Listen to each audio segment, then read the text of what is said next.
হে তরুণ যুবকেরা, তৎকালীন যুগে এই অবস্থা ছিল আরবের জমিনে। হে যুবকেরা, হে আমার বন্ধুরা, আল্লাহর নবী হেদায়েতের বাণী দিতে শুরু করলেন। মক্কার মানুষদের হেদায়েতের বাণী দিয়েছিলেন, মদিনার মানুষদের হেদায়েতের বাণী দিয়েছিলেন।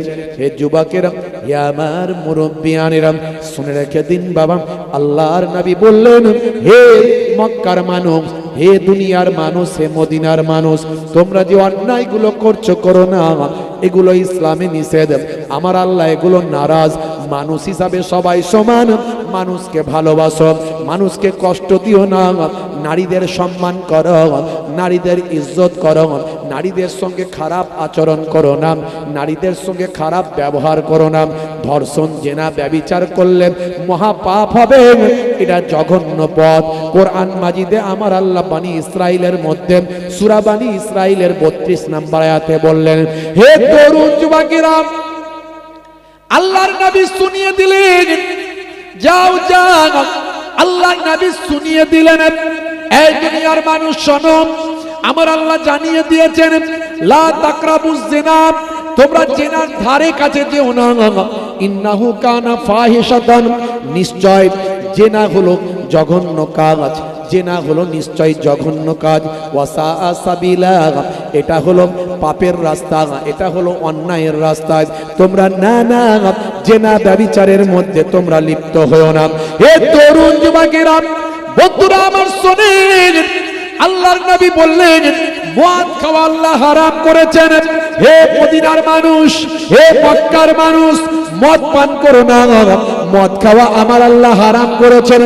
আমার আল্লাহ তাআলার কোরআনের আয়াতটা নবী জানিয়ে দিলেন, ইন্নামাল খামরু ওয়াল মাইসিরু ওয়াল আনসাব ওয়াল আজলামু রিজসুম মিন আমালিশ শাইতান।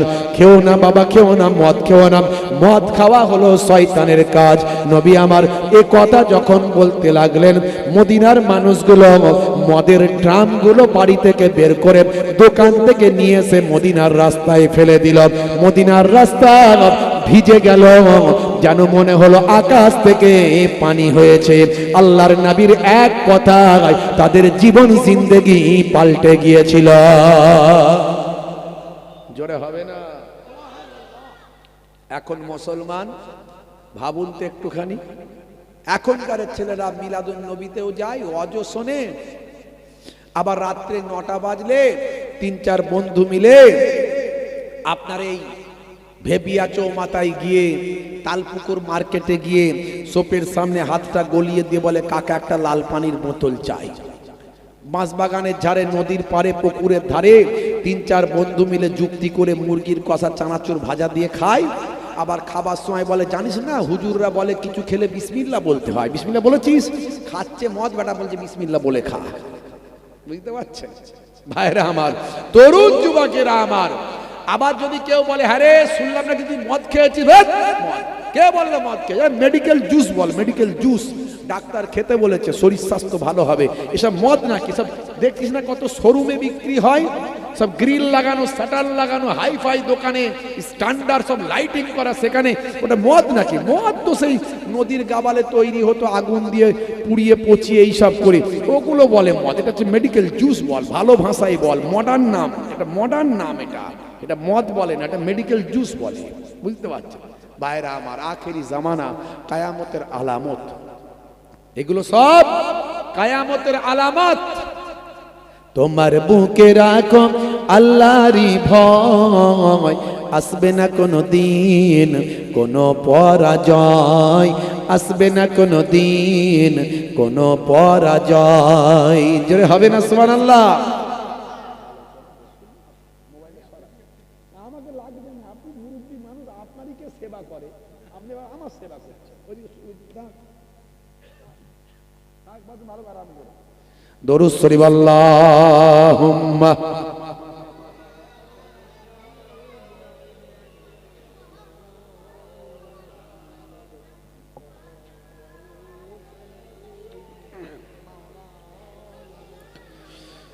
হারাম হালাল জেনে, সরল সত্য মেনে, নিষিদ্ধ সব ছেড়ে উঠুক জীবন বেড়ে। জোরে হবে না?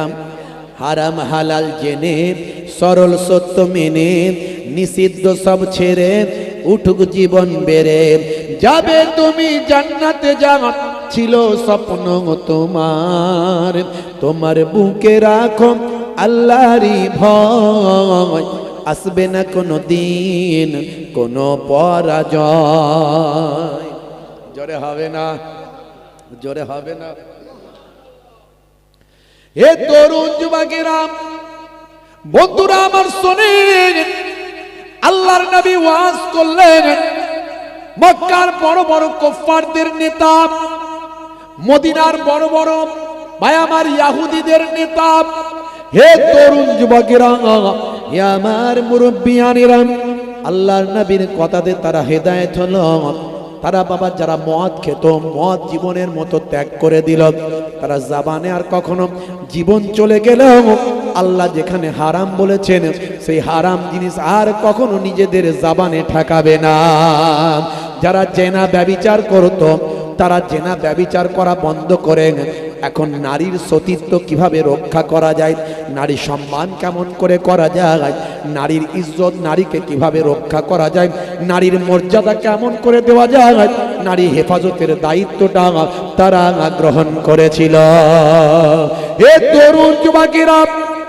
বন্ধুরা আমার শোনেন হে আমার মুরব্বিয়ানেরা নবীর সাহাবারা নামাজি হয়ে গেল আজান দিতে দেরি তাদের নামাজ পড়তে দেরি হয় না নামাজ তারা পড়ার পরে তারা চলে যায় মার্কেটে কাজ করে ব্যবসা করে হে তরুণ যুবকেরা হে আমার মুরব্বিয়ানেরা ছোটদের তারা স্নেহ করে বড়দের তারা সম্মান করে নবীর নির্দেশনা তারা মানে আল্লাহর নির্দেশনা তারা মানে তাদের জাবানের দোয়াটা কবুল হয়ে যায় হে তরুণ যুবকেরা বন্ধুরা আমার শোনেন হে তরুণরা আমার নবীর আদর্শ তারা ছড়িয়ে দেয় মানুষের কাছে ওয়াজ নাসিহাত করে মানুষের খেদমতটা করে দেয় আত্মশুদ্ধি করে দেয় বা আমার নিজেকে পরিতৃপ্ত করে বন্ধুরা আমার তরুণ যুবকেরা আমার এমন অনেক ওয়াকিয়া ঘটনা এর আগে আমি অনেক বলেছি আপনাদের মাঝখানে হে যুবকেরা হে আমার বন্ধুরা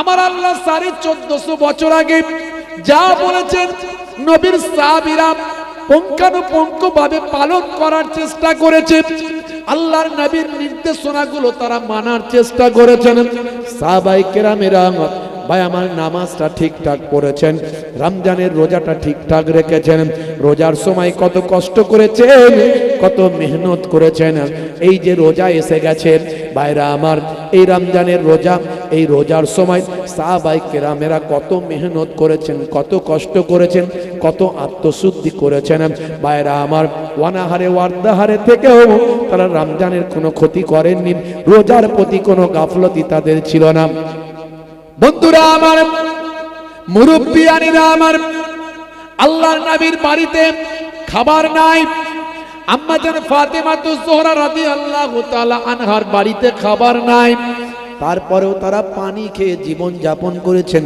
পানি দিয়ে সাহিরি করেছেন পানি দিয়ে ইফতার করেছেন ইফতার পানি দিয়ে হয়েছে সাহিরি পানি দিয়ে হয়েছে তারপরেও তাদের সামনে যখন কোনো ভিখারি এসে হাত পেতেছে তারা তাদের যতটুকু খাবার বাড়িতে ছিল ইফতারের জন্য সেই ইফতারের খাবারটা ভিখারির হাতে তুলে দিয়ে নবিয়ানা আদর্শ পৃথিবীর বুকে নজির রেখেছে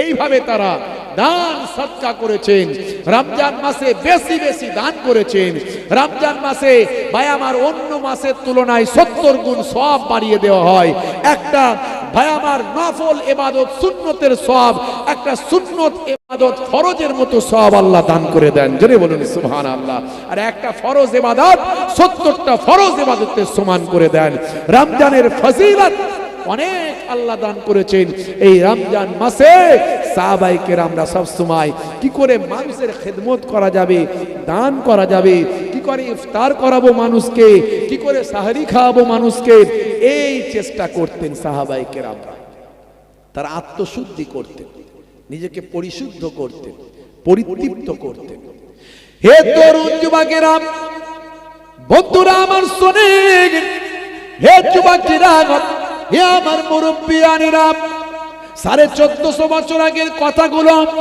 সাহাবীদের আখলাক গুলো, সাহাবায়ে কেরামদের চরিত্রগুলো, কোরআনের নির্দেশনা, হাদিসের নির্দেশনাগুলো আজকে বাবা ভাইয়েরা আমার, কেসিয়াস কেলের মতো মানুষ, টাইসনের মতো মানুষ, গ্যারি মিলারের মতো মানুষ, জেনিফারের মতো মানুষ, মাইকেল জ্যাকসনের মতো মানুষ, মিস্টার ডিউ ডেভিসের মতো মানুষ, মিস্টার ব্রেইলের মতো মানুষ।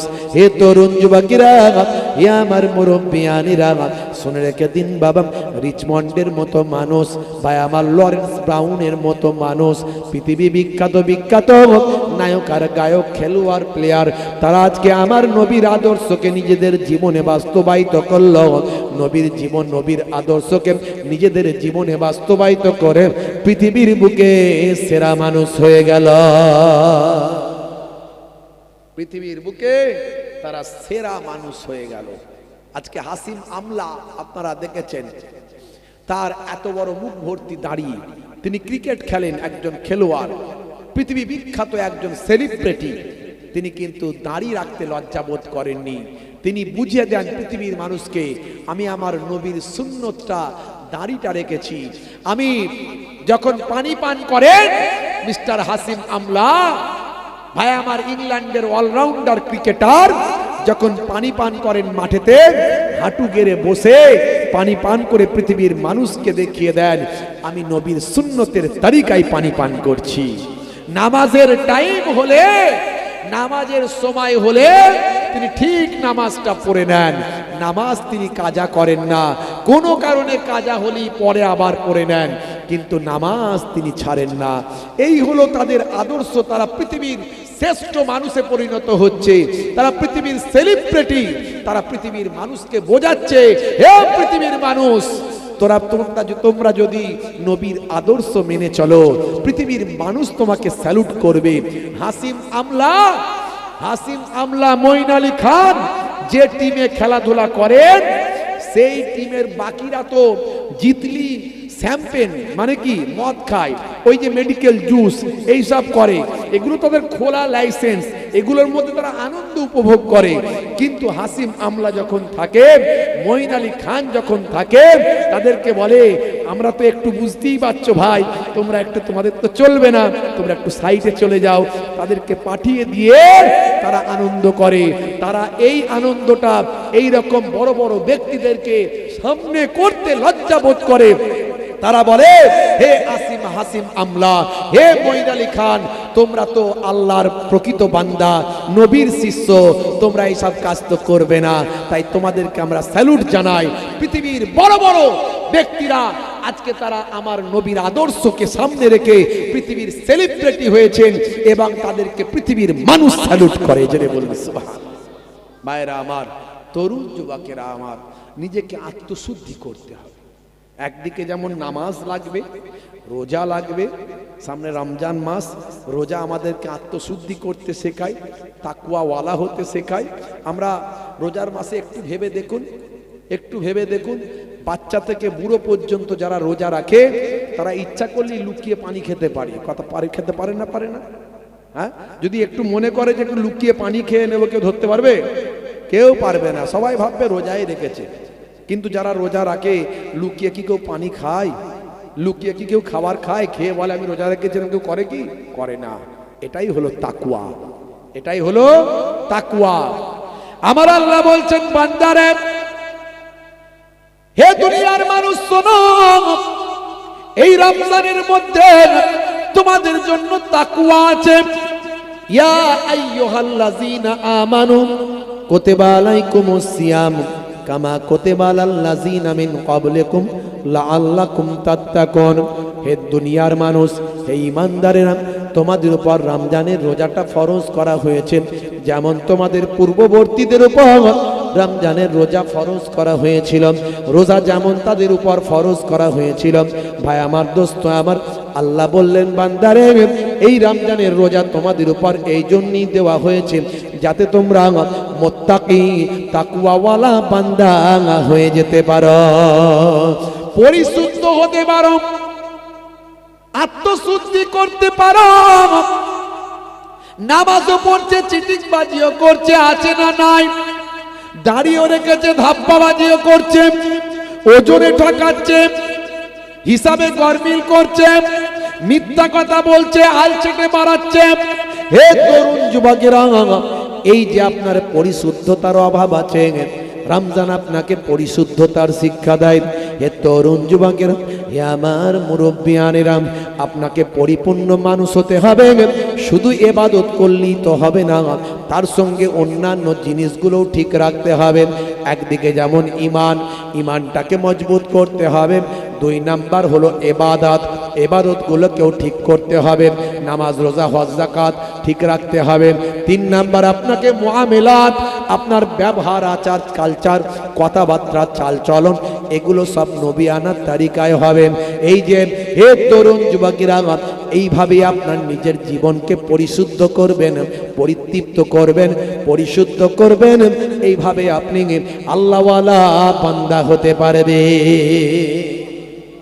আপনার কালচারে, আপনার ব্যবহারে মানুষ মুগ্ধ হবে, পৃথিবীর মানুষ আপনাকে স্যালুট করবে। বুঝতে পারছেন? বহু আগে একজন সম্রাট ছিল, সম্রাট তার রাজত্ব অনেক বিশাল হয়ে গিয়েছিল। এমন সময় সেই সম্রাট ঘোষণা করল, আমার দেশের মধ্যে আমি একজন বিচক্ষণ ছেলে চাই, যার হাতে আমি বাকি অর্ধেকটা দেখভালের দায়িত্ব দেব, বাকি অর্ধেকটা তাকে দেখভালের দায়িত্ব দেব। এমন একজন বিচক্ষণ আমি ভাই আমার যুবক চাই, এমন একজন বিচক্ষণ যুবক আমার লাগবে, যার হাতে আমি অর্ধেকটা সাম্রাজ্যের দায়িত্ব দিয়ে দেব। হে তরুণ যুবকেরা, হে আমার বন্ধুরা, হে আমার মুরব্বিয়ানেরা, এমন সময় দেখতে পাওয়া যায় ভাইরা আমার, এলাকার ভিতরে ঢেরা পিটিয়ে দেওয়া হলো। তখন তার বিজ্ঞাপন করার ব্যবস্থা ছিল না, তখন তার অ্যাড দেওয়ার ব্যবস্থা ছিল না, তখন ঢেরা পিটিয়ে দেওয়া হতো। ভাই আমার ঢোল নিয়ে বাজিয়ে দিয়ে বুঝিয়ে দেওয়া হতো, বাদশা রাজদরবারে এসব ভাই আমার ঢোলক বাজিয়ে দিয়ে ঢেরা পিটিয়ে দেন, বলা হতো বাদশার রাজদরবারে অমুক দিনে অমুক সময় হাজির হও। এ তরুণ যুবকেরা, হাজার হাজার মানুষ বাদশার রাজদরবারে নির্দিষ্ট দিনে নির্দিষ্ট সময় হাজির হলাম। বাদশা সিংহাসনে বসে আছেন, সেই সময় বাদশা সিংহাসনে বসে সেখান থেকে দাঁড়িয়ে উঠে আওয়াজ দিলেন, আমি আমার দেশের মানুষকে কেন ডেকেছি জানো? তার কারণটা কি জানো? শুনে রেখে দাও। কারণটা হলো, আমার বিশাল সাম্রাজ্য হয়ে গেছে, এই বিশাল সাম্রাজ্য আমি একা চালাতে বড় অসুবিধা হয়। আমি একটা বিচক্ষণ বুদ্ধিমান যুবককে আমি খুঁজছি, যার হাতে অর্ধেকটা আমি রাজত্ব দিতে চাই। কারা কারা রাজি আছো? কারা কারা নিতে পারবেন? কারা কারা নেবেন? কিন্তু আমার 3টে প্রশ্নের উত্তর দিতে হবে। 3টে প্রশ্নের উত্তর যদি দিতে পারো, 3টে প্রশ্নের উত্তর কারা কারা দেবেন? যদি 3টে প্রশ্নের উত্তর দিতে পারো, আমি তা বুঝে নেব যে ছেলেটি বিচক্ষণ, ছেলেটির মেধা আছে, বুদ্ধিমান। 3টে প্রশ্নের উত্তর যদি দিতে পারো, আমি তাকে বিচক্ষণতা, তার চিন্তা ভাবনা করে তাকে আমি আমার দেশের মধ্যে আমার সাম্রাজ্যের অর্ধেকটার দায়িত্ব তার কাঁধে অর্পণ করব। ভাই আমার 3টে প্রশ্ন, প্রশ্ন যাই করুক না, হাত তো এখন তুলে দিই, এমন পাবলিক আছে না নাই? জোরে বলেন। যদি ঠিক হয়ে যায় অর্ধেকটা তো রাজত্বের অর্ধেকটা পেয়ে যাব, তাই না? তো হাত এখন তুলে দিই, প্রশ্ন ঠিক না হলে ভুল হবে, চলে আসবো, অসুবিধে কি আছে? অনেকজন হাত তুলে দিলাম, বহু যুবক হাত তুললো, আমরা আছি। বাদশা যা আপনার 3টে প্রশ্ন করুন, উত্তর দেব, যদি ঠিক হয় তাহলে দেবেন রাজত্ব। বাদশা বললেন, দাঁড়াও, আমার কথা এখনো শেষ হয়নি। 3টে প্রশ্নের উত্তর দিতে হবে, তার মধ্যে যদি একটা প্রশ্নেও ভুল হয় তাহলে জল্লাদকে ডাকবো, সুলি কাটে দাঁড় করিয়ে তাকে ফাঁসি দিয়ে দেব। যারা হাত তুলেছিল তারা কে হাত তুলবে? সব হাত নামিয়ে নিল। যারা এগিয়েছিল সব ব্যাক টান, পেছন দিকে ব্যাক গিয়ারে, আর সামনের দিকে এগোয় না। বাপ, ভয়ঙ্কর কথা। ভুল তো হতেই পারে, তাহলে ফাঁসি বলে? হ্যাঁ, কেউ হাত তোলেনি, সব নামিয়ে নিয়েছে। বাদশা বলছে, কে আছে বলো? তিনটে প্রশ্নের উত্তর দেবে, নির্ভুল উত্তর দিতে হবে। আমার রাজত্বের অর্ধেকটা তাকে দেব। কে আছো বলো, কে আছো পারবে? কেউ হাত তোলে না। হে তরুণ যুবকেরা, পেছন দিক থেকে একটা যুবক হাতটা তুলে বলল, বাদশা জাহাপনা, আমি আপনার তিনটে প্রশ্নের উত্তর দেওয়ার জন্য রাজি হয়ে আছি। বাদশা বললেন, হে ছেলে, নিশ্চয় তো তুমি শুনেছ একটা প্রশ্ন যদি ভুল হয়ে যায় জল্লাদ ডেকে তাকে ফাঁসি দেওয়া হবে। বলে কোনো অসুবিধা নাই বাদশা জাহাপনা, আমার আগেও কেউ নাই, আমার পরেও কেউ নাই। আমি বেঁচে থাকলেও কারো খুশি হবার ব্যাপার নাই, আর আমি মারা গেলেও কারো দুঃখ হওয়ার ব্যাপার নাই। তাই আমি এই রিস্কটা, আমি এই চ্যালেঞ্জটা গ্রহণ করে নিতে পারি। বাদশা বলল, ঠিক আছে তাহলে তাই হোক। বলে বলেন আপনার তিনটে প্রশ্ন। সেই সময় বাদশা বললেন, শোনো হে দুনিয়ার মানুষ, শুনে রেখে দাও, এমন কোন জিনিস বলো, এমন কোন জিনিস যেটা অনেক মূল্যবান, যেটা অনেক মূল্যবান কিন্তু মানুষ নিয়ন্ত্রণ করতে পারে না। এমন কোন জিনিস পৃথিবীতে আছে যেটা অনেক মূল্যবান কিন্তু মানুষ নিয়ন্ত্রণ করতে পারে না, মানুষ নিয়ন্ত্রণ করতে পারে না, এমন কোন জিনিস? হে তরুণ যুবকেরা, এটা হলো আমার 1 নাম্বার প্রশ্ন। 2 নাম্বার প্রশ্নটা শোনো, এমন কোন জিনিস আছে যেটা মানুষের থেকে শক্তিশালী কিন্তু মানুষ নিয়ন্ত্রণ করতে পারে? এটা হলো 2 নাম্বার। 1 নাম্বার হলো এমন কোন জিনিস যেটা অনেক মূল্যবান কিন্তু মানুষ নিয়ন্ত্রণ করতে পারে না, মানুষ সেটাকে নিয়ন্ত্রণ করতে পারে না। এমন অনেক মূল্যবান জিনিস যেটা মানুষ নিয়ন্ত্রণ করতে পারে না, এটা হলো 1 নাম্বার। 2 নাম্বার হলো এমন কোন জিনিস যেটা মানুষের থেকে শক্তিশালী কিন্তু মানুষ সেটাকে নিয়ন্ত্রণ করতে পারে, এটা হলো 2 নাম্বার। আর 3 নাম্বার হলো পৃথিবীর সবচেয়ে বড় সত্য কি আর পৃথিবীর সবচেয়ে ছোট বড় মিথ্যা কি, পৃথিবীর সবচেয়ে বড় সত্যটা কি আর পৃথিবীর সবচেয়ে বড় মিথ্যা কি। এই হলো 3টে প্রশ্ন। এই 3টে প্রশ্নের উত্তর যদি দিতে পারো, সবাই যদি মেনে নেয়, সবাই যদি বলে হ্যাঁ ঠিক হয়েছে, আমিও যদি বুঝতে পারি ঠিক হয়েছে, তাহলে আমার রাজত্বের অর্ধেকটা তোমায় দিয়ে দেব। প্রশ্নগুলো মনে হচ্ছে খুব সহজ, তাই তো নাকি? হ্যাঁ দেখ, মারাত্মক কঠিন, ভয়ঙ্কর কঠিন। আবার উল্টো পাল্টা হলি ফাঁসি, ছোটখাটো ব্যাপার নয়। তখন ছেলেটি বলল, বাদশা জাহাপনা, আপনি এক কাজ করেন, আমাকে একটা দ্রুতগামী ঘোড়া দেন আর কিছু সময় দেন, আমি উত্তর দেবো আপনার। পালিয়ে যাওয়ার ব্যাপার নয়, আমি চলে আসব, আমি উত্তরটা আপনার দিয়ে দেবো, আপনি আমাকে একটা সময় দেন। আমি চাইছি আপনি যদি আমাকে 1 মাস সময় দেন খুব ভালো হয়, তা আমি ঠিক আপনার উত্তরটা এসে দিয়ে যাব। আর শুধু তো ঘোড়াটাই নিয়ে যাচ্ছি, পালানোর কোনো প্রশ্ন নাই। বাদশা বলল ঠিক আছে, ভাবনা চিন্তা করে বলল ঠিক আছে, তোমার কোনো অসুবিধা নাই, এই একটা অ্যারাবিয়ান দ্রুতগামী ঘোড়া দিয়ে দাও।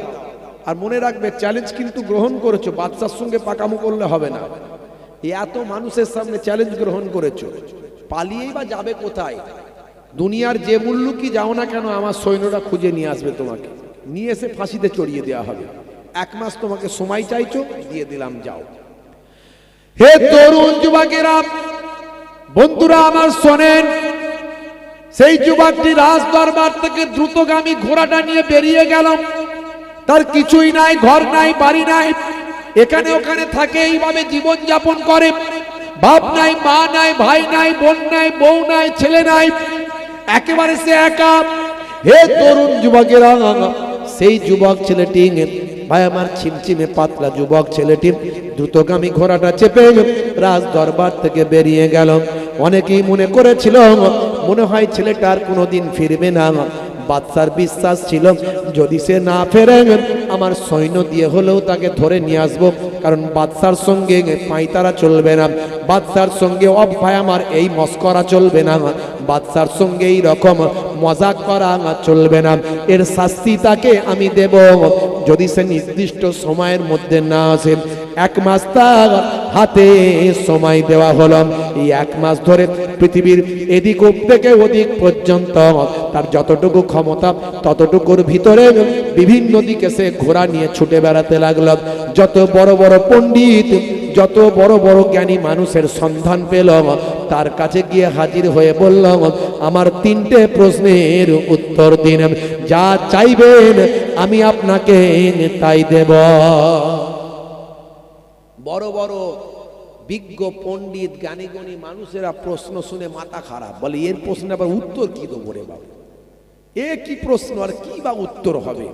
বড় বড় পণ্ডিত গবেষক, বড় বড় রাইটার অথার, তারা উত্তর দিতে পারছে না, তারা কেউ অ্যানসার দিতে পারছে না।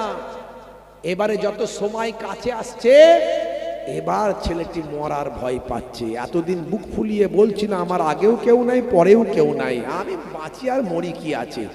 এখন মৃত্যুর সময় যত এগিয়ে আসছে, মানে সময় যত কাছাকাছি হয়ে যাচ্ছে, এবারে কিন্তু সত্যি স্যার বুকটা ডিপ ডিপ করছে, মনে হয় আমার আর বাঁচা হবে না। আর বাবিদ কোথায় পালাবো, বাচ্চা ঠিক ধরে নিয়ে আসবে।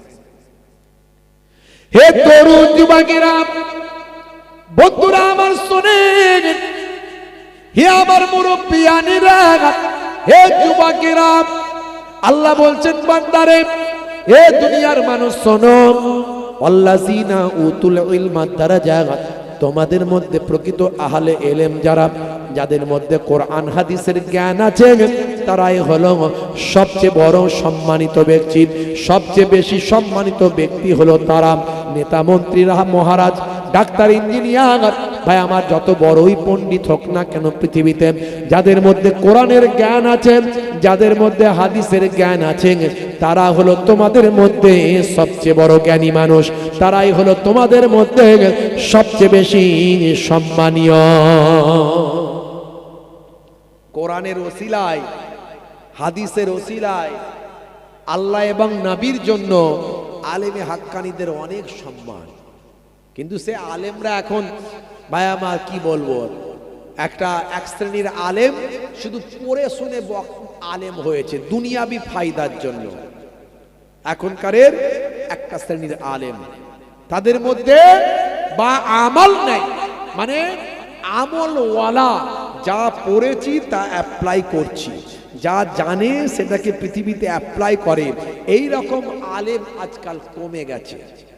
এখন দেখছে বেশ ভালোই তো ওয়াজ করলি, ভালো ইনকাম, একটু গলাটাকে বাগালে আর পড়াশোনার দরকার নাই। এখন বিনা পড়েও তো কত বক্তা, আবার পড়াশোনা করেও আলেম আবার হয়েছে, কিন্তু বা আমলওয়ালা নাই, নামাজ নাই, শরিয়ত নাই, দিন নাই, আদর্শ নাই, আখলাক নাই, মুআমেলা নাই, ভাই আমার চরিত্র নাই, কালচার নাই, ভাই আমার কি বলবো, নাই সেগুলো। গীবত, চগলখড়ি এইসব নিয়ে আছে। মজলিসে বসে বসে একে আলেম আর এক আলেমের সমালোচনা করছে, নাম ধরে ধরে গীবত করছে, চগলখড়ি করছে, বুঝতে পারছেন? যেগুলো তারা ওয়াজে বলছে সেগুলো অ্যাপ্লাই করে না। এখন এরকম আলেম আছে। আবার অরিজিনাল হাক্কানি আলেমও আবার আছে, যারা হলো নবীদের ওয়ারিস। জোরে বলুন সুবহানাল্লাহ। জোরে হবে না? এরা হাক্কানি আলেম আমাদের খুঁজে বের করতে হবে। হে তরুণ যুবকেরা, হে আমার বন্ধুরা, আল্লাহর নবী বলেন, হে দুনিয়ার মানুষ শোনো, আনা খাতামান নবিয়িনা লা নাবিয়্যা বাদি, আমি হলাম শেষ নবী, আমার পরে আর কেউ নবী আসবে না। তবে মনে রাখবেন, আমার পরে আর কেউ নবী আসবে না। তবে কাল কিয়ামত পর্যন্ত নবীর দরজা বন্ধ হলেও বেলায়েতের দরজা খোলা থাকবে। আল উলামা ও ওয়ারাসাতুল আম্বিয়া। হে তরুণ যুবকেরা, যারা আলেমে হাক্কানি হবে, যাদের মধ্যে ইলম থাকবে এবং সেই ইলম অনুযায়ী আমল থাকবে, হে তরুণ যুবকেরা, এরা হলো বা আমল আলেম, আমলওয়ালা আলেম, এই সমস্ত আলেমরা হলো, শুনে রেখে দাও, জেনে রেখে দাও, হে দুনিয়ার মানুষ শোনো, এরা হলো নবী না এলেও এরা হলো নবীদের বংশধর। কিয়ামত পর্যন্ত নবীদের বংশধর আসতে থাকবে। মান যারা আলেমান ফাকান্নামা যারানি, যে আলেমে হাক্কানির সঙ্গে জিয়ারত করলাম, মোলাকাতটা করলাম, আল্লাহর নবী বলেন সে যেন আমি দয়ার নবীর সঙ্গে মোলাকাত করলাম। মান সাফা আলেমান ফাকান্নামা সাফানি, যে আলেমে হাক্কানির সঙ্গে মুসাফাটা করলাম, সে যেন আমি দয়ার নবী আমার সঙ্গী মুসাফা খানা করলাম। এ তরুণ যুবকেরা, হে আমার বন্ধুরা, হে আমার মুরব্বিয়ানেরা, আল্লাহর নবী বলেন মান যারা আলিমান ফাকান্নামা যারানি, মান সাফা আলিমান ফাকান্নামা সাফানি, মান জালাসা আলিমান ফাকান্নামা জালাসানি, যে আলেমে হাক্কানির মজলিসে গিয়ে বসলো, আলেমে হাক্কানির মজলিসে গিয়ে বসলো, সে যেন আমি দয়ার নবী আমারই মজলিসে এসে বসলো। ভাইরা আমার, তরুণ যুবকেরা আমার, মুরব্বিয়ানিরা আমার, শুনে রেখে দিন বাবা, জেনে রেখে দিন বাবা। হে মুসলমান, আল্লাহর কোরআনের এলেমের অনেক দাম, নবীর হাদিসের এলেমের অনেক দাম। সন্তানদেরকে আলেম বানান, সন্তানদেরকে হাফেজে কোরআন বানান। আমি তাই গর্ব করে বলি, 24 পরগনা ছিল বলে পশ্চিমবঙ্গের প্রত্যেকটা কম বেশি মসজিদে 24 পরগনার আলেম হাফিজরা সেখানে গিয়ে মুসলমানদের দিন শেখাচ্ছে। 24 পরগনা আছে বলে সবচেয়ে বেশি, পশ্চিমবঙ্গের সবচেয়ে বেশি 24 পরগনায় আলেম হাফিজের আল্লাহ কারখানা বানিয়েছে। আর এখান থেকেই সবচেয়ে বেশি আলেম হাফিজ, যারা বলেন সুবহানাল্লাহ। আল্লাহ করে প্রত্যেকটা ঘরে একটা করে আলেম হাফিজ তৈরি করে। অনেক মর্যাদা, অনেক সম্মান, অনেক আল্লাহ ইজ্জত দিয়েছেন আলেম হাফিজদের। তারা হলো সবচেয়ে বেশি সম্মানিত ব্যক্তি, যারা বলেন সুবহানাল্লাহ। ভাইরা আমার, তরুণ যুবকেরা আমার, হে আমার মুরব্বিয়ানেরা, কোরআনের এলেমটাই হলো সবচেয়ে বড় এলেম, হাদিসের এলেমটা হলো সবচেয়ে বড় এলেম। কোরআনের মধ্যে কি নাই ভাই আমার? সাহিত্য আছে, কোরআনের মধ্যে আছে গ্রামার, কোরআনের মধ্যে আছে সাহিত্য, কোরআনের মধ্যে আছে ম্যাথামেটিক্স, কোরআনের মধ্যে আছে ফিজিক্স, কোরআন মাজিদের মধ্যে আছে সায়েন্স, কোরআন মাজিদের মধ্যে আছে ফিলোসফি, কোরআন মাজিদের মধ্যে আছে হিস্ট্রি। কোরআন মাজিদের মধ্যে কি না? হে তরুণ যুবকেরা, কোরআন মাজিদ একটা কিতাব, সেই কিতাব থেকে ব্যাখ্যা করে সেখান থেকে তার নির্যাসটাকে বের করার জন্য এক একটা অধ্যায় তৈরি হয়েছে, এক একটা ইনস্টিটিউট তৈরি হয়েছে। কোরআন মাজিদকে সামনে রেখে একটা ব্যাখ্যার লাইব্রেরি হয়েছে, ব্যাখ্যার একটা ইনস্টিটিউট হয়েছে। ভাই আমার, সেটা হলো তাফসীর ডিপার্টমেন্ট, একটা ডিপার্টমেন্ট হয়ে গেছে, একটা ইউনিভার্সিটি হয়ে গেছে, একটা ইনস্টিটিউট হয়ে গেছে, একটা ভাই আমার পাঠ তৈরি হয়েছে। হে তরুণ যুবকেরা, কোরআন মাজিদের ভিতরে যে হিসাব নিকাশ আছে, হে যুবকেরা, সেখান থেকে ম্যাথামেটিক্স তৈরি হয়েছে, ভাই আমার ল তৈরি হয়েছে, হিসাব নিকাশ তৈরি হয়েছে, ফারাইজ তৈরি হয়েছে। ভাই আমার তরুণ যুবকেরা, আমার মুরব্বিয়ানেরা, বন্ধুরা আমার, তরুণ যুবকেরা আমার, মুরব্বিয়ানেরা, শুনে রেখে দিন বাবা। ভাই আমার, দোস্ত আমার, পিতার সম্পত্তি থেকে পুত্র কতটা পাবে, কন্যা কতটা পাবে, নিখুঁত হিসাব সেখানে দেওয়া আছে কোরআন মাজিদ থেকে। ভাই আমার, সেখানে একটা ডিপার্টমেন্ট হলো ফারাইজের ডিপার্টমেন্ট, অর্থাৎ অঙ্কের হিসাবের ডিপার্টমেন্ট, ম্যাথের ডিপার্টমেন্ট, ফারাইজের ডিপার্টমেন্ট তৈরি হয়ে গেল। হে তরুণ যুবকেরা, পুত্র কতটা পাবে, কন্যার কন্যা কতটা পাবে। ভাই আমার, দোস্ত আমার, এই যে সম্পত্তির হিসাব নিকাশ, ভাই আমার একটা ম্যাথ ডিপার্টমেন্ট তৈরি হলো। হে যুবকেরা, হে আমার বন্ধুরা, কোরআন মাজিদকে সামনে রেখে ল সেকশন তৈরি হলো, আইন বিভাগ তৈরি হলো, বিচারক হলো, কাজী হলো। ভাই আমার, হে যুবকেরা, হে আমার মুরব্বিয়ানেরা, শুনে রেখে দিন বাবা, জেনে রেখে দেন, কোরআন মাজিদকে সামনে রেখে কোনটা হারাম, কোনটা হালাল, কোনটা জায়েজ, কোনটা না জায়েজ, কোনটা চলবে, কোনটা চলবে না, কোন কাজটা করা যাবে, কোনটা করা যাবে না, এইভাবে একটা ইসলামিক ল সেকশন তৈরি হয়ে গেল, আলাদা একটা ইউনিভার্সিটি হলো, আলাদা একটা দপ্তর তৈরি হলো, আলাদা একটা ভাই আমার আলাদা একটা সেক্টর তৈরি হয়ে গেল। হে যুবকেরা, হিস্ট্রি তো আছেই, লুত নবীর জামানার ইতিহাস, হুদ নবীর জামানার ইতিহাস, ইব্রাহিম নবীর জামানার ইতিহাস, মুসা নবীর জামানার ইতিহাস, ইতিহাসের ডিপার্টমেন্ট তৈরি হলো, একটা ইতিহাসের একটা সেকশন তৈরি হয়ে গেল। বিজ্ঞান সায়েন্স যদি খোঁজেন, সায়েন্সের ডিপার্টমেন্ট তৈরি হলো, কোরআন মাজিদকে সামনে রেখে। হে তরুণ যুবকেরা, উদাহরণ একটা দিক, বেশি উদাহরণ আপনাদের মাঝখানে দেব না। হে যুবকেরা, বন্ধুরা আমার শোনেন, 1450 বছর আগে সূরার নাম সূরা নাবাব, আয়াত নাম্বার হলো 10। এই 10 নাম্বার আয়াতে যাবেন, আমার আল্লাহ বলছেন, হে দুনিয়ার মানুষ শোনো, আমি আল্লাহ তাআলা তোমাদের জন্য ঘোষণা করি, ওয়া জাআলনাল লাইলা লিবাসা, রাতকে আমি তোমাদের জন্য পোশাক বানিয়ে দিয়েছি। পোশাকের কাজ ঢেকে রাখা না ফাঁকা রাখা? আপনারা সবাই কি বলেন? ফাঁকা রাখা কেউ বলছে না তো? পোশাক কি করেছে? শরীরকে ঢেকে রেখেছে। আল্লাহ বলছেন, রাতকে তোমাদের জন্য পোশাক বানিয়েছি, তার মানে রাতের বেলা তুমি এমন ভাবে থাকবে, রাত যেন তোমাকে ঢেকে রাখে। জোরে হবে না? জোরে হবে না। আর ডাইরেক্ট নবী পাকও বলেছেন, যখন তুমি ঘুমাতে যাবে আলোটা বন্ধ করে দেবে, মানে অন্ধকারে ঘুমাবে। 1450 বছর আগের কথা ভাবুন। আমি এত কথা বলছি তো একটা উদাহরণ দিচ্ছি, সব উদাহরণ দিতে পারবো, কিন্তু সে সময় তো আমার নাই। অল্প কথা বলতে হবে, কাজ অনেক বেশি, তাই না? অল্প কথায় অনেক কথা বোঝাতে হবে। এখনো 3টে প্রশ্নের মধ্যে দিয়ে যে কি আছে সেটা তো পরে বোঝাতে হবে। তো প্রশ্ন আছে রেখে দিয়েছি, তার মাঝখানে সময় খুব কম, আমাকে আবার অনেক কথা বলতে হবে। শুধু তো আমি 3টে প্রশ্নের উত্তর দিয়ে চলে গেলাম, আপনি সকালবেলা ও কি আজ হলো হুজুর 3টে প্রশ্ন শুধু উত্তর দিয়ে চলে গেলেন, হয়তো ওর মধ্যে অনেক কিছু আছে, তার পারিপার্শ্বিক আবার ডাইরেক্ট অনেক কিছু বোঝাতে হবে, আপনাকে কথা বলতে হবে। কেন আপনি কোরআন মাজিদ পড়বেন? কেন পৃথিবীর মানুষ কোরআনের পিছনে ছুটছে?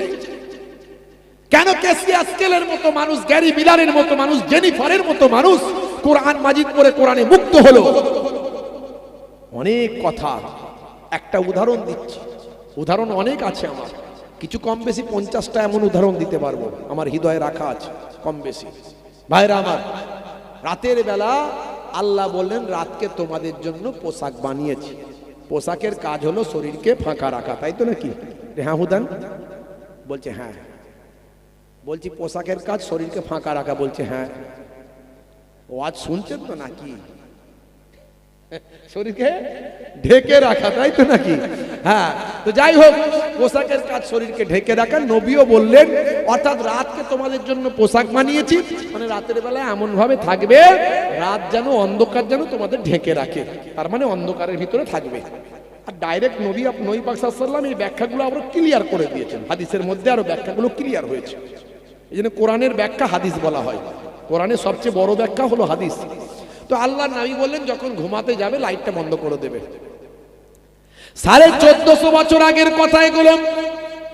আরবের মানুষ তখন কেমন ছিল আমি প্রথমেই বলার চেষ্টা করেছি। কোরআন মাজিদ কবে এসেছে? 1450 বছর আগে। আরবের মানুষ তখন অন্যায় অত্যাচার পাপাচারে লিপ্ত, তাদের মধ্যে এসব কথাবার্তা তো আসার কথা নয়, তাদের মধ্যে এই চিন্তা ভাবনা তো আসার কথা নয়। এ তরুণ যুবকেরা, 1450 বছর আগে আল্লাহ বললেন, রাতকে পোশাক বানিয়েছি, অর্থাৎ পোশাকের কাজ হলো ঢেকে রাখা। রাতের বেলা এমন ভাবে থাকবে, রাত যেন তোমাদের ঢেকে রাখে। হে যুবকেরা, হে আমার মুরব্বিয়ানিরা, 1450 বছর আগে নবী বললেন, যখন ঘুমাতে যাবে লাইটটা বন্ধ করে দেবেন। 1450 বছর আগে কোনো প্যাথোলজি ছিল না, কোনো আল্ট্রাসাউন্ড ছিল না, ইউএসজি মেশিন ছিল না, ইকোকার্ডিওগ্রাফি মেশিন ছিল না, বা আমার স্টেথিস্কোপ, ব্যারোমিটার, থার্মোমিটার ছিল না, কোনো বাবা গুগল ছিল না, কোনো বাবা এআই ছিল না। 1450 বছর আগে আর্টিফিশিয়াল ইন্টেলিজেন্স ছিল না, কোনো নাসা ছিল না, ইসরো ছিল না, বা আমার 3G 4G 5G 6G ছিল না। হে তরুণ যুবকেরা, 1450 বছর আগের কথা আজকের বিজ্ঞানের গবেষণা হলো, এই একবিংশ শতাব্দীতে বিজ্ঞানের ডেভেলপমেন্ট হলো। হে তরুণ যুবকেরা, বিজ্ঞানীরা গবেষণা করে দেখলাম রাতের বেলা যদি অন্ধকারের ভিতরে ঘুমানো হয়, মাথার পেছন সাইড থেকে একটা হরমোন নিঃসৃত হয়। এই হরমোনটার নাম হলো মেলাটোনিন হরমোন। এই হরমোনটা মাথার পেছন সাইড থেকে বের হয়। শুধু কেবলমাত্র অন্ধকারের ভিতরে ঘুমালি তবে বের হয়, অন্ধকারের ভিতরে না ঘুমালে এই হরমোনটা বের হবে না। এটা হলো স্পেশাল হরমোন। হে তরুণ যুবকেরা, এই স্পেশাল হরমোনটা এর নাম হলো মেলাটোনিন হরমোন। এই মেলাটোনিন হরমোনটা মাথার পেছন সাইড থেকে বের হয়ে রক্তের সঙ্গে মিশে গিয়ে আমাদের শরীরকে ক্যান্সারের মতো ভয়ঙ্কর জীবাণু থেকে রক্ষা করে দেয়। একটু কল্পনা করুন, ভাবুন কি কথা শুনছি আমরা। আজকে যেটা বিজ্ঞানের আবিষ্কার হলো, 1450 বছর আগে কোরআনে সে কথা আগেই আল্লাহ লিপিবদ্ধ করে দিলেন। এর দ্বারাই প্রমাণ হয় কোরআন সত্য, নবী সত্য, আল্লাহ সত্য। এই জন্য কোরআনের জ্ঞান হচ্ছে সবচেয়ে উপরে। জোরে বলুন সুবহানাল্লাহ। বিজ্ঞান এখনো সারা বিশ্ব ব্রহ্মাণ্ডে যা আছে তার 1% আবিষ্কার করতে পারেনি। আর কিছু মানুষ বিজ্ঞান বিজ্ঞান করে লাপায়, বলে বিজ্ঞান যা বলেছে ওটাই ঠিক, বাকি সব ভুল।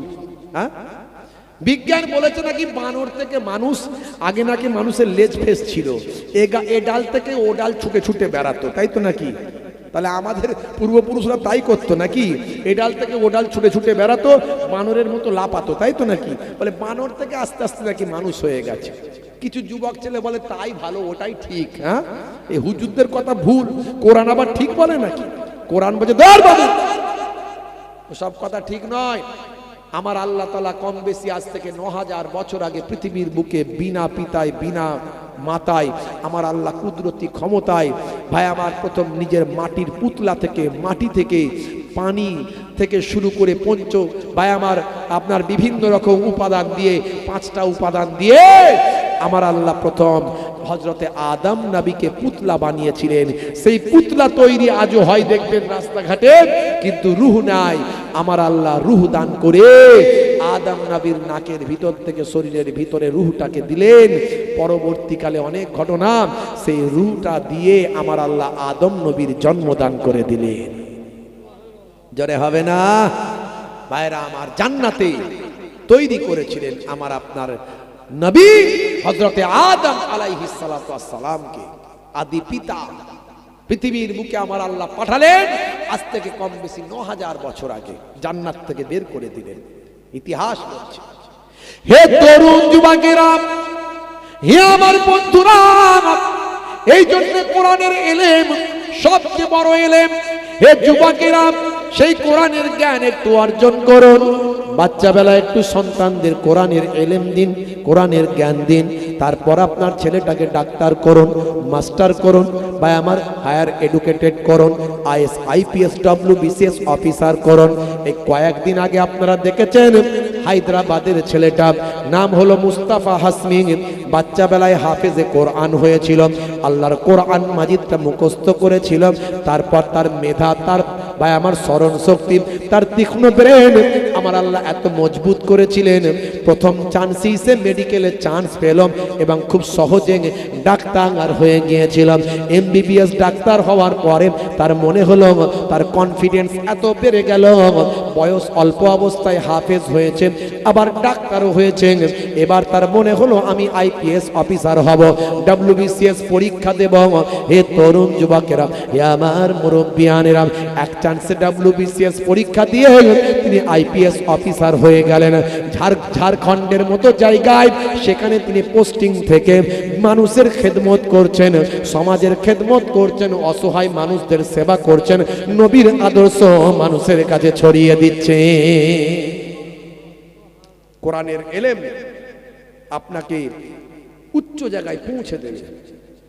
শুধু আপনি ইমাম সাহেব হওয়ার জন্য কোরআন শিখবেন তা নয়, কোরআন শিখবেন ভাই আমার পৃথিবীর শ্রেষ্ঠ মানুষ হওয়ার জন্য। কোরআন আপনাকে সে জ্ঞান দেবে, ইলম দেবে। আজকে পৃথিবীর বড় বড় ভাই আমার জায়গায় কোরআন নিয়ে গবেষণা হচ্ছে, নবীর আদর্শ নিয়ে গবেষণা হচ্ছে। ভাইরা আমার, তরুণ যুবকেরা আমার, মুরব্বিয়ানেরা আমার, সেই কোরআন মাজিদ আপনার আমার পরিপূর্ণ জীবন ব্যবস্থা। ঘুম থেকে ওঠা থেকে ঘুমাতে যাবেন, একদম ফার্স্ট আর্লি থেকে ইন্ডিং পর্যন্ত, একদম স্টার্টিং থেকে ইন্ডিং পর্যন্ত, শুরু থেকে শেষ পর্যন্ত, সকালে ঘুম থেকে ওঠে ঘুমাতে যাওয়া পর্যন্ত, এই যে আপনার 24 ঘন্টা আপনি কিভাবে কাটাবেন, কিভাবে চলবেন, প্রত্যেকটা সময় কিভাবে কাটাবেন, সব কোরআন এবং হাদিসের মধ্যে লিপিবদ্ধ আছে। পৃথিবীর আর কোন কিতাবে আছে আমাকে বলেন, আর কোন গ্রন্থে আছে আমাকে বলেন। কেসিয়াস কেলে বলেছিলেন, শোনো, আমি বিশ্ব হেভিওয়েট 3 বার চ্যাম্পিয়ন, মুষ্টিযোদ্ধায় 3 বার চ্যাম্পিয়ন। পৃথিবীর মানুষ আমার খেলা দেখার জন্য কোটি কোটি টাকা খরচ করে, কিন্তু আমি কালো কৃষ্ণাঙ্গ, এই জন্য তারা আমাকে নেগলেক্ট করে, ঘৃণা করে, তুচ্ছ করে। আমার মনে বড্ড কষ্ট ছিল, কিন্তু আমি যখন পড়তে পড়তে পেলাম মহানবী সাল্লাল্লাহু আলাইহি ওয়াসাল্লাম 1450 বছর আগে তার একজন ফলোয়ার শিষ্য ছিল আমার মতো কালো, আমার থেকেও বড় কালো, তো তার বিয়ে হচ্ছিল না। মহানবী বললেন, শোনো, মানুষ হিসাবে সবাই সমান, কালো চামড়ার সাদা চামড়ার মধ্যে কোনো পার্থক্য নাই, একমাত্র যার কাজ কর্ম এলেম আমল বেশি সে আল্লাহর দরবারে সম্মানিত বেশি। তাই গায়ের রং কালো সাদার মধ্যে কোনো পার্থক্য নাই, মানুষ হিসেবে সবাই সমান। তুমি কালো বলে তোমার বিয়ে হচ্ছে না, কোনো মেয়ের বাপ তোমায় বিয়ে দিচ্ছে না, আমি নবী দেখছি, দাঁড়াও, মদিনার সবচেয়ে যে সুন্দরী সেই নারীর সঙ্গে আমি তোমার বিয়ে দেব। জোরে হবে না? আর পৃথিবীর মানুষকে এই মেসেজ দেব, ইসলামে কালো আর সাদার কোনো পার্থক্য নাই। এই নিউজ যখন পেলেন কেসিয়াস ক্লের মতো মানুষ, কেসিয়াস মার্সেলাস ক্লে, তখন তিনি চিন্তা করলেন, হাই রে হাই, 1450 বছর আগে যে পৃথিবীতে মহামানব এসেছিলেন, 1450 বছর পরের আমি কেসিয়াস ক্লের দুঃখ দূর করেছিলেন, সেই নবী আমার প্রকৃত গুরু, সেই নবী আমার মহানায়ক, সেই নবী আমার মহাপথ প্রদর্শক, সেই নবীর আমি শিষ্য হয়ে মুহাম্মদ আলী ক্লে হয়ে গেলাম। দেখেছেন ইসলামে কি নাই? আপনি কেমন করে খাবেন, শুবেন, হাঁটবেন, চলবেন, কথা বলবেন। আপনার একজন বড় অধ্যাপিকা, অমুসলিম অধ্যাপিকা, তিনি বিবৃতি দিচ্ছেন, তার বিবৃতিটা আমি শুনেছি। তিনি বলছেন, আমি কেন নবীর শিষ্য হলাম? আমি এই জন্যই হলাম, আমার দুঃখ দুর্দশা 1450 বছর আগে আমার নবী দূর করে দিয়েছেন। আমি একজন অধ্যাপিকা, আমি একজন গবেষক, আমি বিভিন্ন ছোটখাটো বিষয় নিয়ে একটু ডিপলি চিন্তা করি। আমি সবসময় কষ্ট পেতাম যখন আমি কাউকে আমার মনের দুঃখটা বলতাম। আমি দেখেছি কয়েক মুহূর্তের মধ্যে আমি আমার কথা শেষ করিনি, তার আগেই সে তার কথা বলা শুরু করেছে। অর্থাৎ আমার দুঃখ কেউ কমপ্লিট শুনছি না। আমার কষ্টটা কারো কাছে শেয়ার করে মনটাকে একটু হালকা করব, কিন্তু আমি শুধু জাস্ট বলা শুরু করেছি, কয়েক মুহূর্ত পরেই সে কথা বলা শুরু করেছে। অর্থাৎ আমার কথা শুনতে কেউ রাজি নয়, কেউ রাজি নয়, কেউ কারো কথা শুনতে রাজি নয়। আপনি একটু দেখবেন, আপনার মনের কথা কাউকে শোনান, ভাই জানিস তো শরীরটা একদম ভালো নয়, মন মানসিকতা একটু খারাপ, পরিস্থিতিটাও খারাপ, একটু বলেন। সে তখন বলবে, তোর কি শরীর খারাপ? তোর থেকে আমার বেশি শরীর খারাপ। মানে আপনার কথা তো পুরোটা শুনবি না, তার আগে নিজের কথা বলা শুরু করে দেবে। এইরকম মানুষ আপনি পাবেন না যে কমপ্লিট আপনার কথাটা সে শুনবে, অন্তত একটা সময় পর্যন্ত শুনে আপনাকে স্বস্তি দেবে। 1450 বছর আগে নবী বলেছেন, ভাই আমার ওই ম্যাডাম বলছেন, ওই অধ্যাপিকা বলছেন, নবীর যখন আমি হাদিসটা পড়লাম, নবী বলছেন, যদি তোমার কাছে কেউ তার দুঃখ কষ্টের কথা বলেন, তুমি মন দিয়ে তার কথাটা শোনো, যাতে করে তার হৃদয়টা পরিশুদ্ধ হয়, পরিতৃপ্ত হয়। জোরে বলুন সুবহানাল্লাহ। আমি পড়ে মুগ্ধ হলাম, আমি জেনে মুগ্ধ হলাম, আমি বিশ্বাস করলাম যে নবী সামান্য আমার এই দুঃখের কথাও খবর রেখেছেন, সেই নবী তো আমার পথ প্রদর্শক হবেন, তিনিই তো মহানায়ক মহাগুরু হবেন। আমি তার শিষ্যত্ব গ্রহণ করেছি।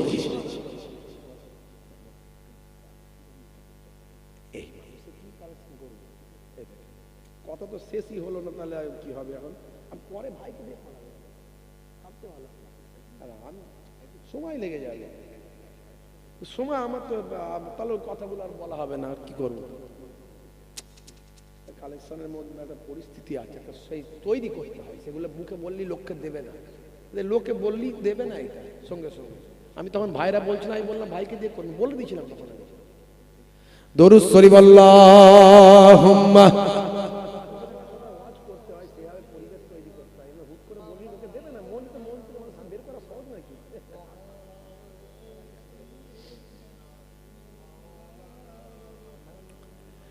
হাজারো ব্যথা বেদনার পরে ফিরে আসুনি তুমি আপন ঘরে, দিনের আলো তুমি ছড়িয়ে দিতে চলে গেলে মদিনায় মক্কা ছেড়ে।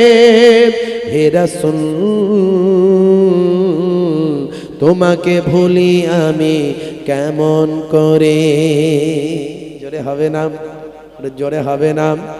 খে না খে দিন প্রচারের কাজে নিজেকে দিয়েছ বিলিয়ে, তায়েফের কাফেরেরা চিনল নাই আলো, দুষ্ট ছেলেদের পিছু দিল লেলিয়ে। পাথরের আঘাতে ক্ষত বিক্ষত হয়ে সারা শরীর থেকে রক্ত ঝরে। হে রাসূল তোমাকে ভুলি আমি কেমন করে। জোরে হবে না, আর জোরে হবে না। হেরার গুহায় তোমারই ধ্যান, আসমান থেকে নামে আল কোরআন। হেরার গুহায় তোমারই ধ্যান, আসমান থেকে নামে আল কোরআন। ভাঙলো সবার ভুল তোমারই পরে, আসলো কোরআনের ছায়া তলে। খালিদ ওমর আলী আবু বকর ইসলামী ঝান্ডা নিল যে তুলে। আল আমিন তুমি ছিলে যে সদা সকল মানুষের তরে। হে রাসূল তোমাকে ভুলি আমি কেমন করে। হে রাসূল তোমাকে ভুলি আমি কেমন করে। আল্লাহুম্মা সাল্লি আলা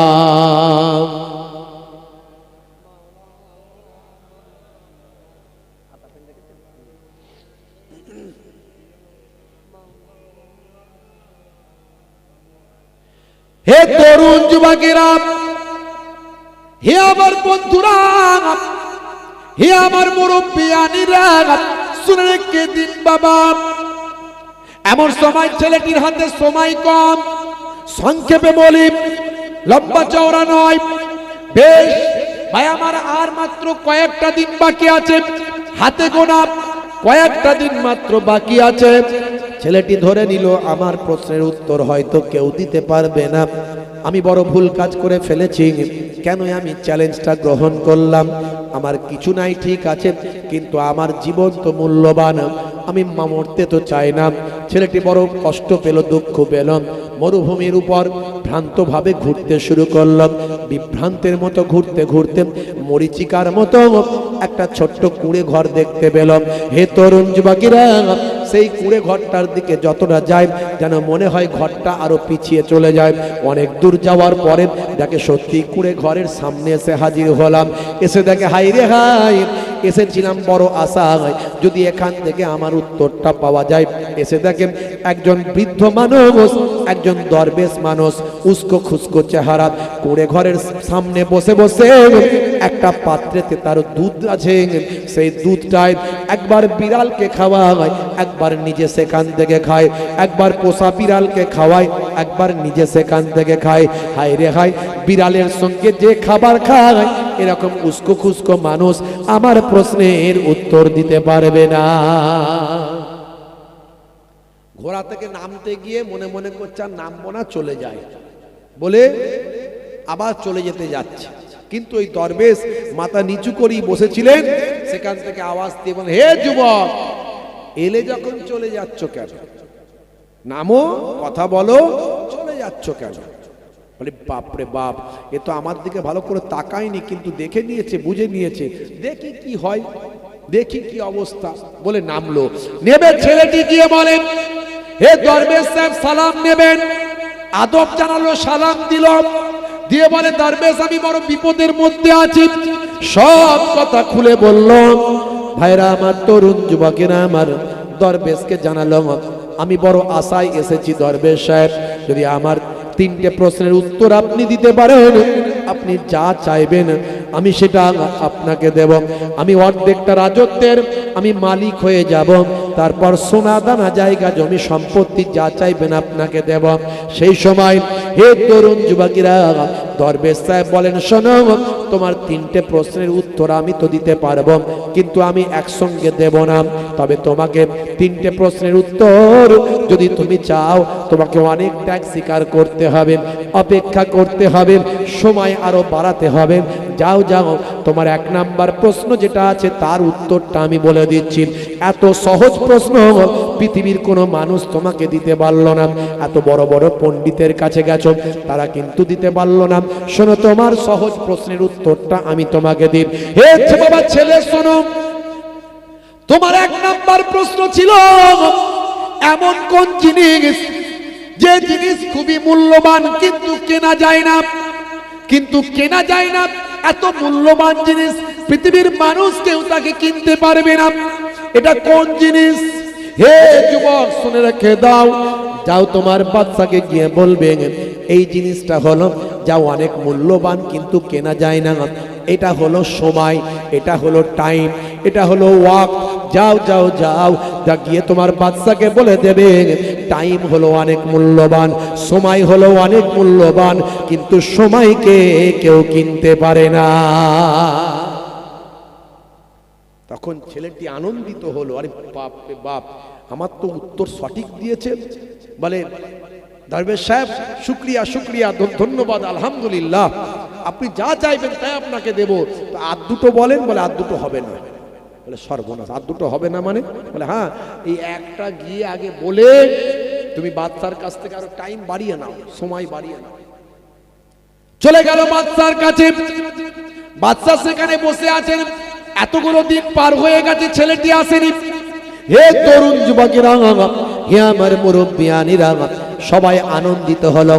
বাচ্চার সামনে গিয়ে সালাম দিয়ে আদব জানিয়ে বলল, বাচ্চা সালামাত, আপনার 1 নাম্বার প্রশ্নের উত্তর নিয়ে এসেছি। বলে কি উত্তর? বলে আপনি বলেছিলেন যে এত মূল্যবান, পৃথিবীর সবচেয়ে বেশি মূল্যবান, অথচ তাকে কেনা যায় না, কোনো মানুষ কিনতে পারে না। সবচেয়ে বেশি মূল্যবান জিনিস কিন্তু তাকে কেনা যায় না, সেটা কি? সেটা হলো সময়। আপনার অ্যান্সারটা হবে সময়, আপনার অ্যান্সারটা হবে টাইম। বাদশা সালামাত আনন্দিত হলো, তুমি ঠিক বলেছ। সবাই, সভা পরিষদের সবাই বলল ঠিক বলেছ। বাকি প্রশ্নের উত্তর কয়? বলে বাকি প্রশ্নের উত্তর, কিছুদিন সময় লাগবে, আপনাকে আমার সময়টা কিছুদিন বাড়িয়ে দিতে হবে।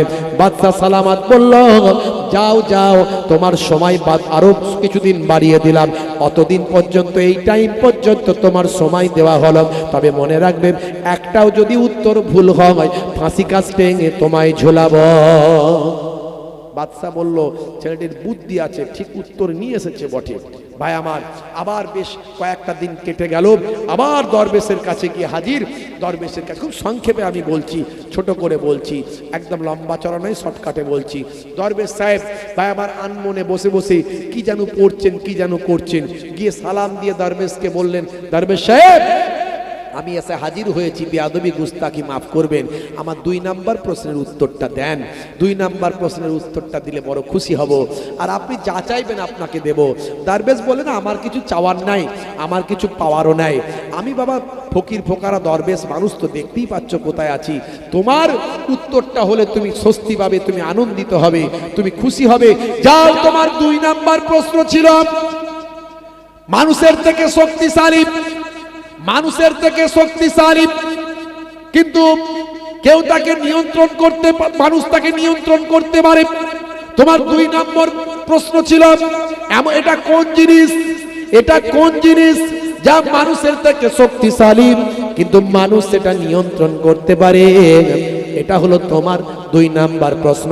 মানুষের থেকে শক্তিশালী কিন্তু মানুষ কন্ট্রোল করতে পারে কোন জিনিস? এটা তুমি প্রশ্ন করেছিলে। যাও হে বাবা যুবক, তোমার এই প্রশ্নের উত্তর হলো নাফস। আমাদের শরীরের ভিতরে যে নাফস আছে, সেই নাফস হলো মানুষের থেকে শক্তিশালী। একটা বিশাল বড় ব্যক্তিত্ব সম্পন্ন মানুষকে ধ্বংস করে দিতে পারেন। এই নাফসের মোহে পড়ে, নাফসের নির্দেশ শুনে, নাফসের খেয়াল এসে নিজের জীবনকে ধ্বংস করলাম। ভাই আমার, ধুলোর সঙ্গে মিশে গেল, মাটির সঙ্গে বিলীন হয়ে গেল। আকাশচুম্বী সম্মান কয়েক মুহূর্তে ধ্বংস হয়ে যাবে যদি নাফসের কথা অন্যায় পথে ধাবিত হয়ে যায়। নাফস পায় আমার বিরাট শক্তিশালী, কিন্তু মানুষ ইচ্ছা করলে সেই নাফসকে কন্ট্রোল করতে পারে। যেমন নাফসকে কন্ট্রোল করে আল্লাহর ওলিরা হয়েছে। যাও গিয়ে বাদশা সালামতকে বলো যে আপনার 2 নাম্বার প্রশ্নের উত্তর পেয়েছি। বলে হুজুর আর একটা প্রশ্নের উত্তর বলে দিলে তো মিটেই যেত, তার তাড়াতাড়ি তো সমস্যা মিটে যেত। না, এত সহজে তুমি উত্তর পাবে না। আবার চলে গেল, আবার 2 নাম্বার প্রশ্নের উত্তর দিল। তারা সবাই খুশি হয়ে গেল। বাদশা সালামত খুশি হয়ে বলল, তুমি তো ঠিক বলেছো, এই ছেলের তো বুদ্ধি আছে, ট্যালেন্ট আছে, ঠিক কোথা থেকে উত্তর জোগাড় করে নিয়ে আসছে। মনে হয় অর্ধেকটা রাজত্ব তুমিই পাবে। মনে হয় সেও খুব আনন্দিত হলো। ভাইয়েরা আমার, তরুণ যুবকেরা আমার, তবে মনে রেখো একটা প্রশ্ন বাকি আছে, ভুল হলে ফাঁসিতে ঝুলতে হবে। বাদশা সালামত আবার হুঙ্কার দিলেন। আবার দ্রুত গতিতেও ভাই আমার ওই অ্যারাবিয়ান ঘোড়া নিয়ে চলে গেলেন। আবার কয়েকটা দিন পরে আবার দরবেশের সামনে এসে দেখেন দরবেশ ভাই আমার আবার দুধটা এক চুমুক নিজে খাচ্ছেন, এক চুমুক তার পোষা বিড়ালকে খাওয়াচ্ছেন, এক চুমুক নিজে খাচ্ছেন, এক চুমুক তার পোষা বিড়ালকে খাওয়াচ্ছেন। এমন সময় বললেন, এ বাবা ছেলে, নামো এখানে এসো, 3 নাম্বার প্রশ্নের উত্তর নিতে এসেছো। ঠিক আছে, উত্তর তুমি পাবে, কিন্তু উত্তর পাওয়ার আগে এই যে আমরা যে দুধ খাচ্ছি, এই দুধটা তুমি আগে ভালো করে খেয়ে নাও। তখন সে বলে, সর্বনাশ, এ বিড়ালের ছোটোওয়ালা দুধ, এ তো কি রে দরবেশ মানুষ খাচ্ছে, এটা আমি কোনোদিন খেতে পারি? হ্যাঁ, এ বিড়ালের ছোটোওয়ালা দুধ এবার খাওয়া যায় নাকি? বাইরা আমার, কিন্তু উপায় নাই, নাক মুখ টিপে এখন উত্তর নিতে হবে। এই চিন্তা করে ভাই আমার বিড়ালের ছোটোওয়ালা দুধ নাক মুখ দিকে ভাই আমার খেয়ে নিল। খেয়ে নিয়ে মনটা বড় খারাপ, কি বিপদে পড়লাম, আজকে আমাকে এই রকম দুধ খেতে হচ্ছে, এই পশুর একটা পশুর দুধ, মুখ দেওয়া দুধ আমাকে খেতে হচ্ছে, কি ঘৃণা লাগছে। কিন্তু তারপরও হুজুর বললেন, দরবেশ বললেন, শোনো হে যুবক, শুনে রেখে দাও, তোমার মধ্যে আছে অহংকার, তোমার মধ্যে আছে তাকাব্বরি, তোমার মধ্যে আছে আমিত্ব, তোমার মধ্যে আছে লোভ, তোমার মধ্যে আছে লালসা। আমি তোমাকে এই একটা পশুর ঝুটা ওলা মুখ দেওয়া আমি দুধটা খাইয়ে তোমার ওই সমস্ত অন্যায়গুলো তোমার হৃদয় থেকে বের করার চেষ্টা করলাম। তবে শোনো, তুমি কিসের পিছনে ছুটছো? কিসের পিছনে ছুটছো? তোমার 3 নাম্বার প্রশ্ন ছিল, হে যুবক শোনো, পৃথিবীর সবচেয়ে বড় সত্য কি? পৃথিবীর সবচেয়ে বড় মিথ্যা কি? হে যুবক শুনে রেখে দাও, উত্তরটা নাও আর জীবনটা পরিবর্তন করো। উত্তরটা নাও আর জীবনটা পরিবর্তন করো। হে যুবক শুনে রেখে দাও, পৃথিবীর সবচেয়ে বড় সত্য হলো, পৃথিবীর সবচেয়ে বড় সত্য হলো মৃত্যু। তোমাকে মারা যেতেই হবে, তুমি যত বড়ই যাই হও না কেন, তোমার মৃত্যু হবে। এটা হলো পৃথিবীর সবচেয়ে বড় সত্য। আর পৃথিবীর সবচেয়ে বড় মিথ্যা, সেটা হলো জীবন। এই জীবনের লোভ লালসা, এই যে হায়াত, আরো চাই, আরো চাই, আরো বড় হব, আরো মহান হব, আরো গাড়ি বাড়ির মালিক হব, এই জীবন তুমি পরিচালনা করছো। আজকে তুমি সাম্রাজ্যের মালিক হতে চাও, এই জীবন হলো সবচেয়ে বড় মিথ্যা। হে যুবক শোনো, তুমি সাম্রাজ্যের মালিক হয়ে যাও, কিন্তু তুমি মিথ্যার দিকে ছুটে চলেছ। ছেলেটির মনটা খারাপ হয়ে গেল। তাই তো কথা, কবে মরে যাব গ্যারান্টি নাই, কিন্তু আমি সাম্রাজ্যের জন্য ছুটছি, আমি ক্ষমতার জন্য ছুটছি, আমি রাজত্বের জন্য ছুটছি, অর্ধেকটা পাবো বলে আমি ছুটে বেড়াচ্ছি। অথচ এটা তো চরম মিথ্যা। আমি এখনই বেঁচে আছি, এখনই মারা যেতে পারি, সব আমার শেষ হয়ে যাবে, আমার সব সাম্রাজ্য শেষ হয়ে যাবে। মনটা বড় খারাপ। হুজুরের আদর্শে মুগ্ধ হলেন, হুজুরের আখলাকে মুক্ত হলেন, দরবেশের আখলাকে মুগ্ধ হলেন। দরবেশের কাছে মনটা খারাপ করে বসে রইলেন। দরবেশ বললেন, যাও যা করবে পরে সিদ্ধান্ত তোমার, সিদ্ধান্ত তোমার হাতে, কিন্তু বাদশা সালামতকে তোমার উত্তর দাও, না হলে সে তোমার প্রাণ নিয়ে নেবে। যাও, প্রাণ নেওয়ার মালিক আল্লাহ, কিন্তু তোমাকে ফাঁসি কাস্তে ঝোলাবে। যাও, চলে যাও, বাদশা সালামতকে উত্তর দাও। চলে গেলেন। বাদশা সালামতকে গিয়ে বললেন, বাদশা সালামত, সালাম নেবেন, আপনার শেষ প্রশ্ন উত্তর নিয়ে এসেছি। বলেন, এসেছো ফিরে? ভেবেছিলাম হয়তো আসবে না। হ্যাঁ, আমি পালাবো না বলেছিলাম, আমি আপনার কাছে এসেছি, তবে আপনার শেষ প্রশ্নের উত্তরটা শুনুন। হে বাদশা জাহাপনা, আপনার 3 নাম্বার প্রশ্ন ছিল, পৃথিবীর সবচেয়ে বড় সত্যটা কি আর পৃথিবীর সবচেয়ে বড় মিথ্যাটা কি? শুনে রেখে দেন। হে বাদশা সালামত, 3 নাম্বার প্রশ্নের উত্তর হলো, পৃথিবীর সবচেয়ে বড় সত্য হলো মানুষের মৃত্যু, আর পৃথিবীর সবচেয়ে বড় মিথ্যা হলো মানুষের জীবন। হে তরুণ যুবকেরা, মৃত্যু আমাদের অবধারিত হবে, কখন মৃত্যু হবে কেউ জানে না, এটা সদা সত্য, সবচেয়ে বড় সত্য।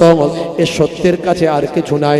আর সবচেয়ে বড় মিথ্যা, মানুষ জীবন নিয়ে সবসময় ব্যতিব্যস্ত থাকে, জীবনের মোহে মানুষ ছুটে বেড়ায়, জীবনের মোহে মানুষ মরিচিকার মতো দৌড়ায়, জীবনকে সুন্দর করার জন্য মানুষ কত না কত কিছু করে, এটাই হলো সবচেয়ে বড় মিথ্যা। কখন মানুষ মারা যাবে কেউ সেটা জানে না। বাদশা সালামত বলল, তোমার উত্তর সঠিক। সবাই মেনে নিল। বাদশা সালামত এমন সময় নিজের গলা থেকে ভাই আমার মতির হারটা খুলে ছেলেটির গলায় যখন দিতে যাবে, ছেলেটি বলল, বাদশা সালামত, আপনার প্রশ্নের উত্তর দিয়েছি, এখন আর আমার এসব কিছু লাগবে না। বলে, কি বলো? অর্ধেকটা রাজত্ব তোমাকে দেব। তখন বাদশা সালামত বলছেন, যখন ছেলেটি বলে, ও বাদশা জাহাপনা, অর্ধেকটা রাজত্ব আমার আর লাগবে না, আমার জীবন জিন্দেগি বদলে গেছে, জীবন হলো সবচেয়ে বড় মিথ্যা, সেই জীবনের পেছনে আমি আর ছুটতে চাই না। আমি অতি সাধারণভাবে জীবন যাপন করে আমার গুরু, আমার যিনি গুরু, আমার পথ প্রদর্শক, আমার যিনি শায়েখ, আমার যিনি হুজুর, সেই দরবেশের আদর্শের পথে আমি চলতে চাই। জোরে হবে না? আমি আপনাদের কাছে এই দ্বারাই কি বোঝাতে চাইলাম, আল্লাহর কোরআন রাসূলের হাদিসের পথে আসুন। যে যে অবস্থায় আছে আল্লাহর কাছে শুকরিয়া আদা করুন। লোভ, লালসা, অহংকার, তাকাব্বুরি এসব থেকে দূরে থাকুন। আদর্শ মানুষ হন, আল্লাহ আল্লাহ করুন, আল্লাহর নির্দেশের পথে চলুন, জীবনটা ধন্য হয়ে যাবে। আমার আল্লাহ আপনাকে আমাকে কবুল ও মঞ্জুর করে নেবেন। পৃথিবীর মানুষ স্যালুট করবে, আর মারা যাওয়ার পরে ফারিস্তারা স্যালুট করবে। জোরে বলুন সুবহান। জোরে হবে না? আপনাদের খেদমত থেকে বিদায় নেব। হাতে মাত্র 10টা মিনিট সময়। একটু যদি ভাইরা আমার, আপনাদের যে সম্পদ, যেটা জীবন, মানে যেটা মিথ্যা, যেটা সবচেয়ে বড় মিথ্যা, মানে সেটাই তো সম্পদ, সেটাই তো জীবন। যে জীবন নিয়ে আমরা ব্যস্ত, যে অর্থ নিয়ে আমরা ব্যস্ত, আমরা সবসময় অর্থ বাড়াতে চাই, গাড়ি বাড়াতে চাই, জমি বাড়াতে চাই, জায়গা বাড়াতে চাই, ভাই আমার সম্পদ বাড়াতে চাই, কারবার বাড়াতে চাই, দোকান বাড়াতে চাই, ফেরি বাড়াতে চাই। সেটাই তো আমাদের জন্য সবচেয়ে বড় মিথ্যা। এটাই হলো জীবন। সেটা কখন চলে যাবে, কখন জীবন প্রদীপ শেষ হয়ে যাবে, সেখান থেকে কিছুটা এই রকম দিনের মাহফিলে যদি অল্প একটু দেন, তাহলে আবার মানুষ এই জীবন মুখ, ভাই আমার, মানুষের জীবনটা আরো সুন্দর হবে, আরো সর্বাঙ্গীন সুন্দর হবে, আরো মানুষ মৃত্যু সম্পর্কে অনুধাবন করবে, মানুষ সৎ হবে, অনেস্ট হবে, নামাজি হবে, দিনদার হবে। ভাইরা আমার, দান করলে মাল কমে না। কোরআন মাজিদে আল্লাহ বলেছেন, মানজা আবিল হাসানাতে ফালাহু আসরু আমসালেহা, এক দিলে আমি আল্লাহ 10 দেব। ভাইরা আমার, আল্লাহর নবী বলছেন, তোমাদের কাছে দুটো জিনিস রেখে দিয়ে গেলাম, তারাক্তু ফীকুম মা ইন আখাযতুম বিহি লান তাদিল্লু কিতাবাল্লাহি ওয়া ইতরাতি আহলা বাইতি। আমি তোমাদের কাছে দুটো জিনিস রেখে দিয়ে গেলাম, একটা হলো কোরআন মাজিদ, আর একটা হলো আহলে বায়াত। সেই পাক পাঞ্জাতন আহলে বায়াত, আল্লাহর নবী আম্মা জান ফাতেমাতুজ জোহরা, আল্লাহর নবীর কলিজার টুকরা জামাতা শেরে খুদা আলী মুর্তজা, ইমাম হাসান, ইমাম হুসাইন রাদিয়াল্লাহু তাআলা আনহুমা।